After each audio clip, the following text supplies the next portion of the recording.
the sooner we begin to realize that a lot of the descriptions of these so-called aliens in the Bible were actually extraterrestrials or maybe even interterrestrials as well, because we have to understand that a lot of these beings do live in the earth. I feel like the better off we'll be. Okay. We have to understand that a lot of the stories that we're reading in the Bible was given from the standpoint in which they could describe them during their time period. All right. And so with that being said, man, let's look at Billy Carson and see what he has to say about, the description, that was given in the Bible of these so-called angels and if we really are truly worshiping aliens or not. Let's get into this. Throughout the entire Bible.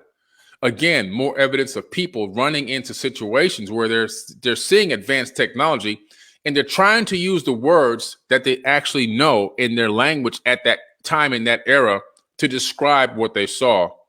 In actuality, what they've been describing many times over and over again throughout the entire book is our technological devices, and people using, or sometimes people inside of those devices flying around.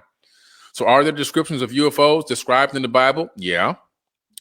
Keep in mind, the Bible translators go far back as the 1600s.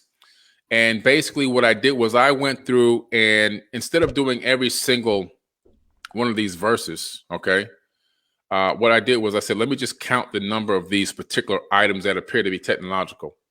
So there are 70 verses that are describing clouds as vehicles. There are 15 verses that describe pillars as vehicles, 10 that describe dwellings as vehicles flying in the sky, 160 verses that are lights and fire as vehicles. There are 17 verses that describe spinning wheels that can fly.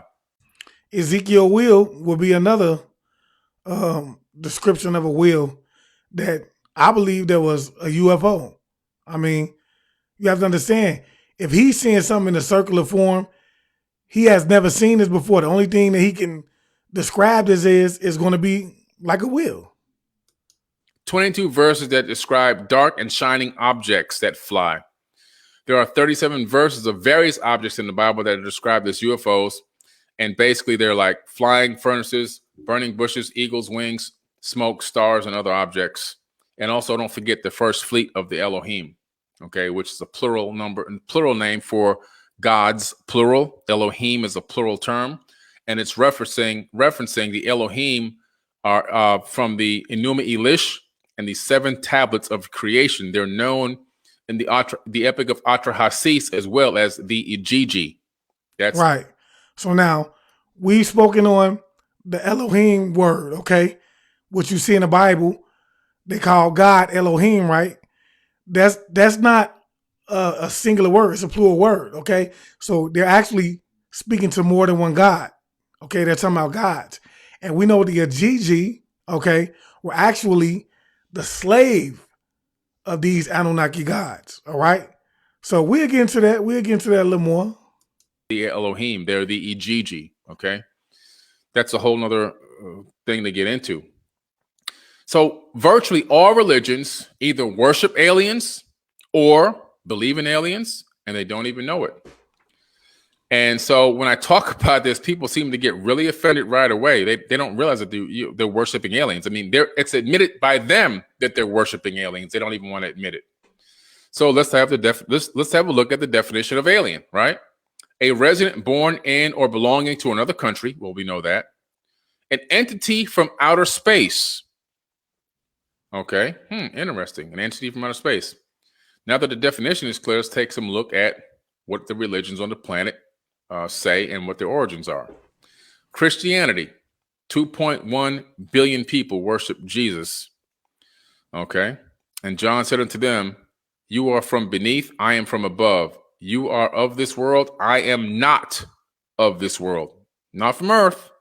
He's telling you, he's saying, you are from beneath, I am from above. Now, I tell you, when you go to these churches, the preacher, he's going to give it to you in a different way, because you have to understand he's been educated to give it to you that way. He's been trained and molded. Okay? But, that teaching that he's giving you is only taking you from the literal context that's being given to you. take it for what he said. He's telling you he's not from here. You're worshiping an alien. Islam. 1.3 billion people believe that the Prophet Muhammad was meditating in a cave of Hira by himself when the angel Gabriel, who's not from earth according to Gabriel, descended and came down from above to him and told him to recite the Iqra, the words of God. Even though the Prophet Muhammad was illiterate at the time, he actually had to go hire a doggone guy to scribe for him because he couldn't even write what this angel/alien was telling him that came from space down to the planet, to the planet's surface to talk to him. Hinduism, 851 million people believe in that.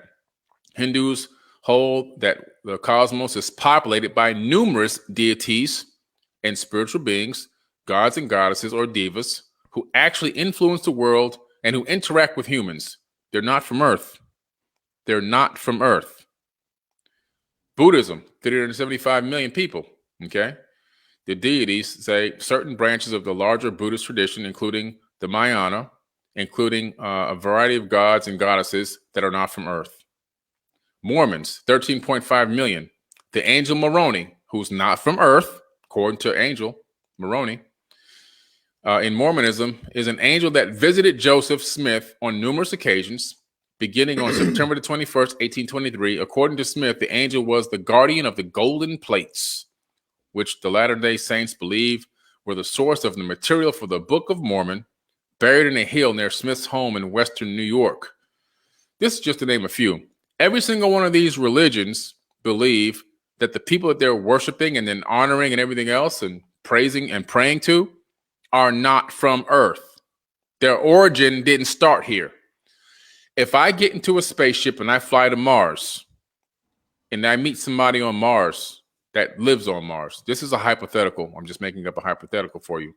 Then that Martian person is going to look at me and say, I just got visited by an alien from Earth. I'm an alien to Mars. I'm an alien to anywhere else that I go in the universe. Why? Because I'm not from that exact location. I'm from here. And so by that definition, all of these people that are religious are all worshiping and praying to aliens. I don't care if you feel it. I don't care if you believe they're physical or non-physical corporeal bodies, multidimensional. It doesn't matter. They're not from Earth. They're aliens. You're worshiping an alien. Period, point blank. All religions worship aliens or believe in aliens, and they don't even know it. Period, point blank. There's no way to escape it. There's no way to run and hide from it. You're worshiping an alien. That's what you're doing. So just embrace it. Embrace it if you're going to be involved in it, right? See, we have to understand that, bro, extraterrestrials have been visiting this planet way, way, way before any religion was even thought of, okay? And in fact, it was a lot of things that was taken out of the Bible that spoke about aliens. They didn't want to put it in the Bible because they felt that it would take away from the whole religious aspect of it, okay? If you knew that it was people visiting us from outer space, then you wouldn't believe in the one and only true God. You wouldn't believe the story that they was putting in front of your face, okay? That added on to the fact that because you didn't speak the original language, you couldn't understand that the word Elohim was actually a plural word and not a singular word, and it was speaking on more than one God, okay? So you have to understand that we're being controlled, okay? Excuse me, through the mistranslation of the Bible, all right? And so with that being said, man, I just want to leave y'all as I came. I want you guys to always be aware, because to be aware is to be alive. And as always, peace, family. Peace meaning positive energy always creates elevation. Ashe.